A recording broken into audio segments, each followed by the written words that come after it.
রবিবার মানে ছুটির দিন, আলাদা রকমের অনুভূতি, ছুটির আমেজ, জমিয়ে খাওয়া দাওয়া। কিন্তু না, আমার গতকাল তা শুরু হয়েছিল এই ঠিক এইভাবে। দেখতেই পাচ্ছ, এই যে ব্লাড দিয়ে এলাম বাড়িতে এসে। তার আগে বাড়িতে এসে রান্নাবান্না করে দিয়ে, মানে রান্নাবান্না বলতে টিফিন করে দিয়ে গেছিলাম। তারপর ব্লাডটা দিয়ে এসে আবার ছেলেকে টিফিন খাইয়ে নিয়ে আমি নিজে চা খেয়ে এই ছেলেকে নিয়ে বেরিয়ে পড়েছি। কোথায় যাচ্ছি সেটাই তোমাদের জানাবো, তো চলো। তার আগে ভিডিওটা দেখতে হবে। ভিডিও ভালো লাগলে প্লিজ লাইক কমেন্ট করে জানিও কেমন লাগলো। তো দেখো, এই যে বেরিয়ে পড়েছি, বেরিয়ে ব্যাস চলেও এসেছি আমাদের গন্তব্যে। তো চলো যাওয়া যাক গন্তব্যে। দেখতেই পাচ্ছ ছুটির আমেজ, সব ছুটির দিন। আর এখানে দেখতে পাচ্ছ এইদিকে দেখো সব বর্ষা সাজিয়ে নিয়ে বসে। সামনেই ঈদ আছে হয়তো, আমার ঠিক জানা নেই, মানে ঈদ হলেই তো এরা সাজিয়ে নিয়ে বসে। আর এটা হচ্ছে কোথায় বলো তো, আনারসরের মোড়টা।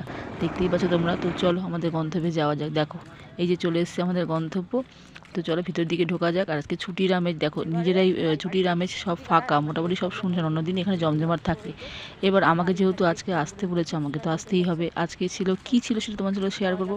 তো দেখো চলে এসে এদিক ওদিক ঘুরে যাচ্ছি, সব তো দেখি বন্ধ। তারপরে বন্ধ দেখে বললো অন্য একটা পাশের বিল্ডিংয়ে যান। সেই বিল্ডিংয়ে গেলাম, গিয়ে এই দেখো চলে এসেছি কী বলো তো, এই যে ভ্যাকসিন দিতে। হ্যাঁ, এর আগে দেখলে মেয়েকে ভ্যাকসিন দিয়েছি, আবার ছেলেকে সেম সিচুয়েশনের মধ্যে দিয়ে আবার সেই ভ্যাকসিন।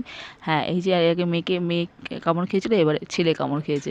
তো দেখো চলে এসেছি ভ্যাকসিন দিতে, দিয়ে এমার্জেন্সি বিভাগে গেলাম, সেখানে ভ্যাকসিনটা দিলাম ছেলেকে, দিয়ে নিয়ে এই যে এখন বাড়ি ফিরছি। আর দেখো সবজি সাজিয়ে নিয়ে বসতে কি সুন্দর ভালো লাগে দেখতে, সবুজ সবুজ সবজিগুলো তোমার সঙ্গে শেয়ার করে দিলাম। তারপরে ছেলেকে নিয়ে এই যে ফিরবো, এখন বাড়িতে চলে এসেছি কাছাকাছি। আর সামনেই দেখতে পাচ্ছ এই যে, নাম তোমরা নিশ্চয়ই অনেকেই জানো। হ্যাঁ, এই সেই বিশাল সাউথ সিটি মল আমার ঠিক বাড়ির কাছাকাছি। তো যারা জানতে চাইছে আমার বাড়ি কোথায়, তাদের বলেই দিলাম, এই যে আমার বাড়ির কাছাকাছি সাউথ সিটি মল। তো ছেলেকে নিয়ে এখন নেমে পড়েছি বাস থেকে। এবার বাড়িতে যাবো, বাড়িতে গিয়ে আবার রান্নাবান্না করতে হবে, মানে কাজের আর শেষ নেই। তো আজকের ব্লগটা এইটুকু কিন্তু তোমাদের লাগলো কমেন্টে জানিয়ে। চলো টাটা, দেখা হচ্ছে নেক্সট ব্লগে।